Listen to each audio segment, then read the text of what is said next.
Ipinagpatuloy ni Mars, gusto mo na namang manloko para makakain at makainom, mataba ka. Sige na, tingnan mo nga yang itsura mong puno ng mantika ang bibig at balbas. Tandaan mong ilibre ako ng masaganang pagkain, ibababa ko na.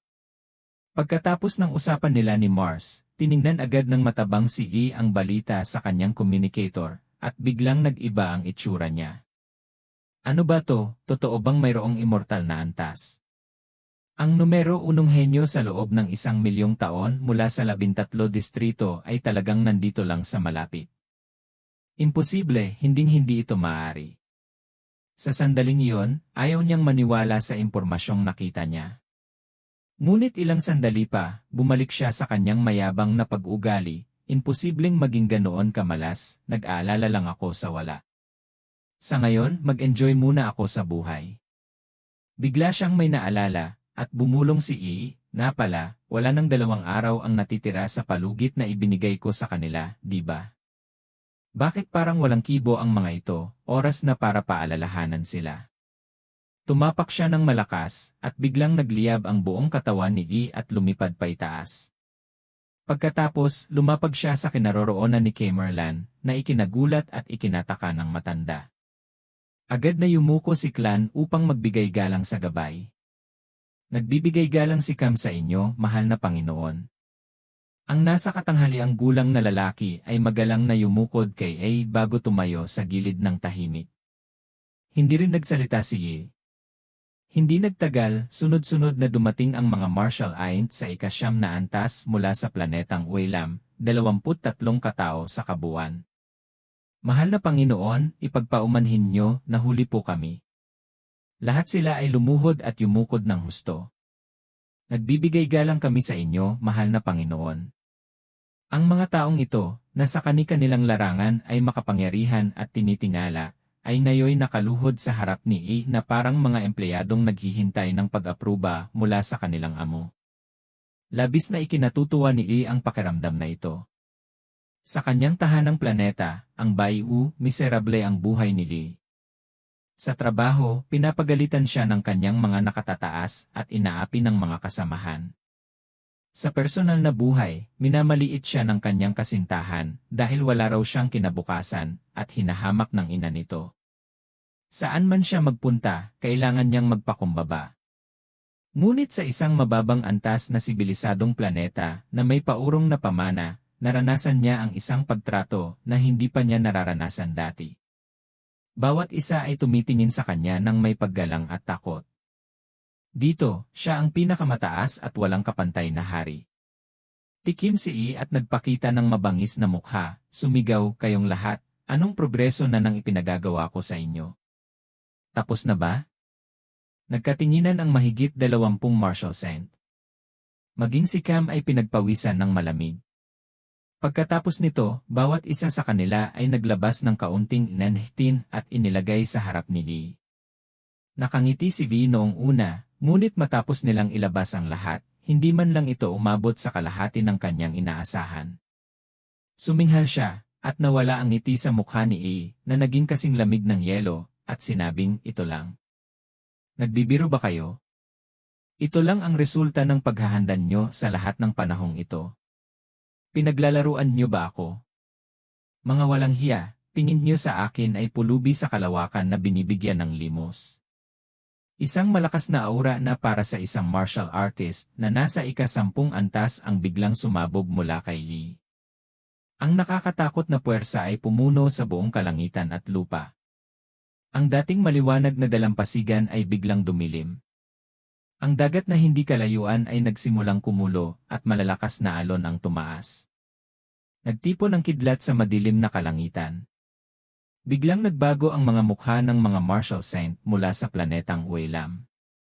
Bawat isa sa kanila ay dinaganan ng aura ni E na parang maliliit na bangka sa gitna ng isang malakas na bagyo, walang katiyakan. Sa sandaling iyon, lakas loob silang humakbang pasulong at lumuhod. Panginoon, pakihuminahon po kayo. Bigla, may isang boses na umalingaw-ngaw. Sandali lang po, boses iyon ni Lam Trinwayet. Dahan-dahan siyang lumakad pasulong at nagsalita, kagalang-galang na gabay na Panginoon, ang aming planetang Weylam ay isang Class 1 resource planet lamang. Limitado ang aming mga yaman, at sobra-sobra na po ang naibigay naming nenetin noon. Sa ngayon, wala na po talaga kaming makukuhang higit pa. Yumuko si Lamtrin Muyet bilang paggalang, lubos po kaming umaasa sa inyong pangunawa, gabay na Panginoon. Sinasabi mong unawain kita, sino naman ang uunawa sa akin, natatawang sabi ni A, habang lalong nanlalamig ang kanyang tingin. Nagninit-nit na tiningnan ni A si Lamtrin Muyet, iniisip, ang babaeng ito ay tapat na tagahanga ng general na yon, at matigas din ang ulo. Noong huling beses na itinaas ko ang kwota ng 300 beses, siya rin ang pinakamaraming sinabi at palaging nag-udyok sa damdamin ng iba pang mga martial saints sa Weylam. Matagal nang hindi gusto ni Lee si Lamtrin Muyet. Sige, ikaw ang unahin ko. Pinag-isipan ni A sa kanyang sarili. Mukhang nakikita na niya na ang mga level 9 expert na ito mula sa Weylam ay hindi kikilos hanggat hindi nakakakita ng panganib. Kung hindi niya sila bibigyan ng kaunting pressure, hindi siya makakapiga ng mas maraming yaman. Ang Department of Resources ay nangongolekta ng yaman mula sa mga resource planet kada 10 taon. Wala siyang panahong makipagtalo sa kanila ng matagal, kailangan pa niyang pumunta sa susunod na resource planet para mangikil. Gusto ni A na gumawa ng halimbawa para takutin ang iba, at si Lamtrin Muyet ang pinakamagandang halimbawa. Malinaw na hindi napansin ni Lamtrin Muyet ang masamang balak ni A, at may sasabihin pa sana, nang biglang nagbago ang puwersa sa paligid. Isang malakas at hindi nakikitang puwersa ang kumilos, at ang espasyo sa paligid ni Lamtrin Muyet ay gumuho. Nanlabo ang paningin ni Lamtrin Muyet, at sa isang iglap, hawak na siya ni Yi. Nagwala ang gabay na si Yi, ang kanyang magaspang at maikling mga daliri na parang karot, ay mahigpit na humawak sa liig ni Lamtrin Muyet, kaya't lumutang ang buong katawan nito sa ere.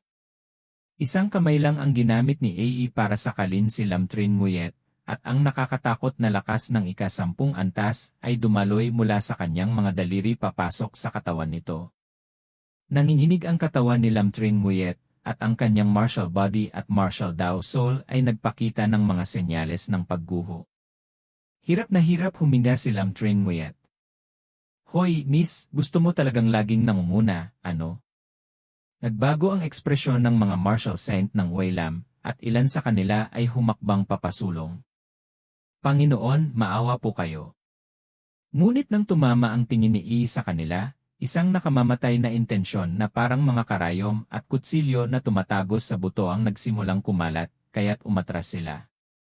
Gusto niyo rin bang mamatay? Malamig ang tingin ni E na parang isang matalim na dumaan sa mga martial saint ng Weylam. Nanigas ang kanilang mga anit at nautal sila, kami-kami.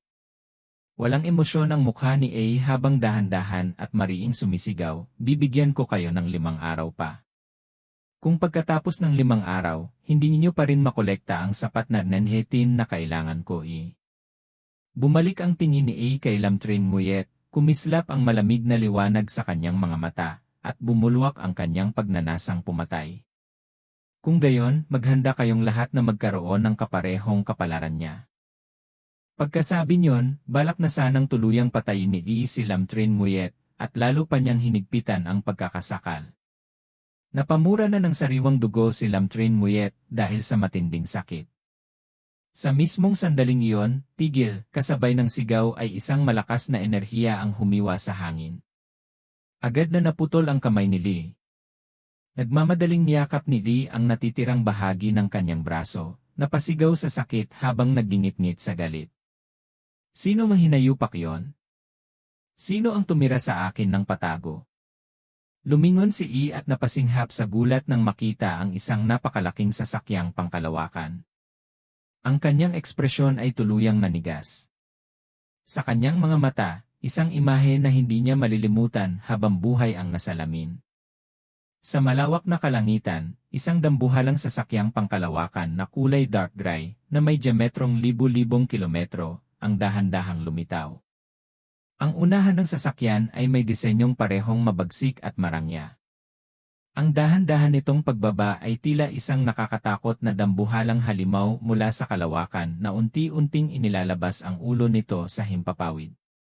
Hindi lang iyon, sa paligid ng sasakyang ito ay mayroong maraming maliliit na sasakyang pangkalawakan na lumilipad sa iba't ibang direksyon, mabilis na patungo sa maliit na isla sa dagat. Tulala si A habang pinagmamasdan ang dambuhalang sasakyan. Hindi, mas tamang sabihing isa itong space fleet. Nagtataka siya, ano ang nangyayari? Sa dami ng mga sasakyang ito, pansamantalang nawalan ng laman ang kanyang isipan, at ang kanyang mukha ay puno ng pagkalito. May mataas na opisyal ba mula sa kalawakan ang dumating? Siya ba ang nagsabing tigil kanina? Tiningnan ni A ang katawan ng sasakyan, at ang kanyang paningin ay huminto sa isang dambuhalang simbolo na tila isang itim na dragon. Iyon ang sagisag ng itim na dragon. Biglang nanliit ang kanyang mga mata, at isang marangal na pangalan ang pumasok sa kanyang isipan na yumanig sa kanya na parang kulog. Ito ang sagisag ng pamilyang Black Dragon Mountain, ang space fleet ng pamilyang Black Dragon Mountain. Ang Black Dragon Mountain ay isa sa mga pinakamakapangyarihang puwersa sa Bayou Star Sector. Nanginig ng husto ang isipan ni A, hindi niya maintindihan kung bakit biglang lumitaw ang space fleet ng pamilyang Black Dragon Mountain sa isang maliit na Class 1 resource planet na halos hindi na makita sa star map. Para itong isang mataas na opisyal na biglang bumisita sa isang bahay kubo ng isang magsasaka. Mula sa sasakyan, isang malakas na sigaw ang umalingaw-ngaw, lumuhod. Ano-anong klaseng presyon ito?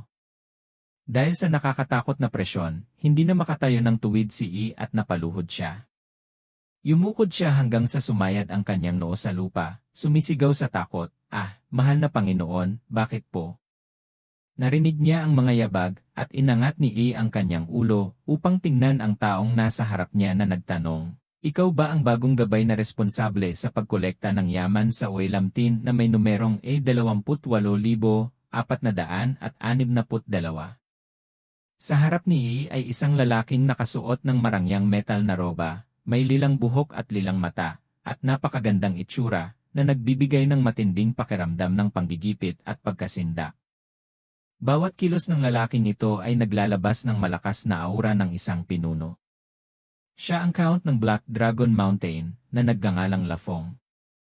Nanginginig ang buong katawan ni A, at sunod-sunod siyang tumango. Opo, mahal na Panginoon. Sa puso ni A, isang malaking unos ang namumuo. Si Lafong ay isa sa 12 pinakamalakas na eksperto sa Bayou Star Sector, isang space count. Ano man ang lakas o katayuan, si Lafong ay isa sa mga nangunguna sa Bayou Star Sector. Bakit siya narito? Bakit siya biglang dumating sa isang maliit at liblib na lugar tulad ng Oilamtin?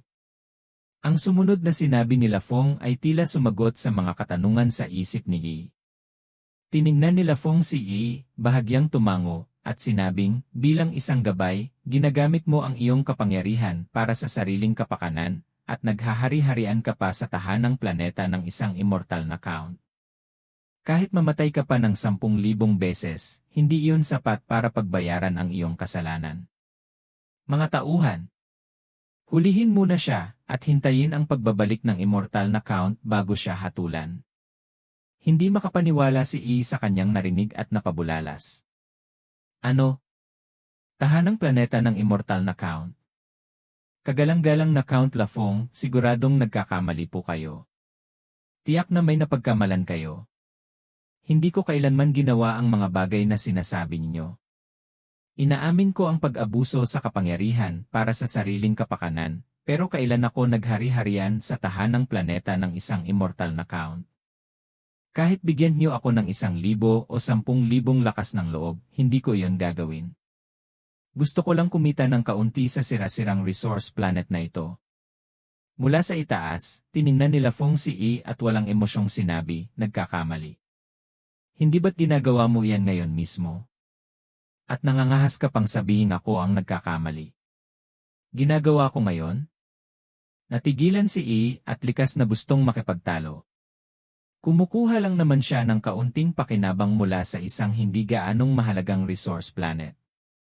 Kailan? Biglang natauhan si E, nanlaki ang kanyang mga mata, at may hindi makapaniwalang ekspresyon na sinabing, ang ibig sabihin ba ng mahal na Panginoon ay itong Uelamtin na may numerong A28,462 ang tahanang planeta ng immortal na Count na yon? Paano yun posible? Ang planetang ito ay hindi pa nakakalikha ng kahit isang level na eksperto, paanong magkakaroon ng isang immortal level na henyo rito?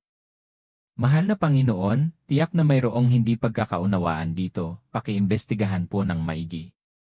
Hindi nagsalita si Lafong, malamig lang siyang tumingin kay Yi. Malinaw na wala siyang ibang opinyon. Para namang nakalunok ng 1,000 langaw si Yi, nakabukas ang bibig, na may itsurang gulat na gulat. Ang Uelamtin na may numerong A28,462 ay naging tahanan pala ng isang space count. Nagbibiro ba kayo? Malinaw na nakasaad sa datos na ang planetang ito ay hindi pa nagkaroon ng kahit isang eksperto na level pataas. Mahal na Panginoon, tiyak na mayroong hindi pagkakaunawaan dito. Puno ng pagdududa at pagkalito ang itsura ni E, at hindi siya tumigil sa pag-ungol. Ngunit walang balak si Lafong na magpaliwanag kay E. Sa sandaling iyon, biglang nagkaroon ng malakas na ugong, at isang malaking butas ang bumukas sa maaliwalas na kalangitan. Isang dambuhalang halimaw na puting-puti na parang nyebe ang dahan-dahang lumabas mula sa siwang sa langit. Ang hugis nito ay parang isang elegante at puting dambuhalang ibon. Isa rin itong napakalaking sasakyang pangkalawakan, hindi mas maliit kaysa sa sasakyan ng Black Dragon Mountain. Sa katawan ng puting sasakyan ay may nakalimbag na isang korona ng bulaklak at simbolo ng puting ibon. Sunod-sunod pang siwang ang lumitaw sa kalangitan. Nagdalit ang mga ngipin ni Lafong habang nakatingala. Tignan mo! Ang pamilya ng Count na White Sparrow Flower, ang pamilya ng Count na Star Mage Gacno, ang pamilya ng Count na Ord, lahat ng kilalang pamilya ay dumating na, sumigaw si Lafong sa galit. Maaaring ako lang ang magkamali, ngunit ang dami nilang lahat na dumating dahil sa'yo. Sasabihin mo bang nagkakamali rin silang lahat? 8 space fleet, at bawat isa ay kumakatawan sa isang nangungunang puwersa ng isang space count. Gusto na sanang sampalin ni E ang sarili para malaman kung nananaginip lang siya, ngunit hindi na kailangan.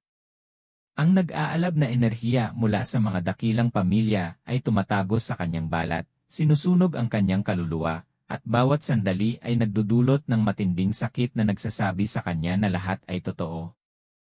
Bumulong si E sa sarili, paano ito nangyari? Ang lahat ng mga nangungunang puwersang ito ay dumating dahil sa immortal na Count na binanggit ni Count Lafong. Gaano ba kadakila at katindi ang immortal na Count na yon? Sa sandaling ito, gusto na lang ni A na ibaon ang sarili sa lupa. Bakit ba napakamalas niya?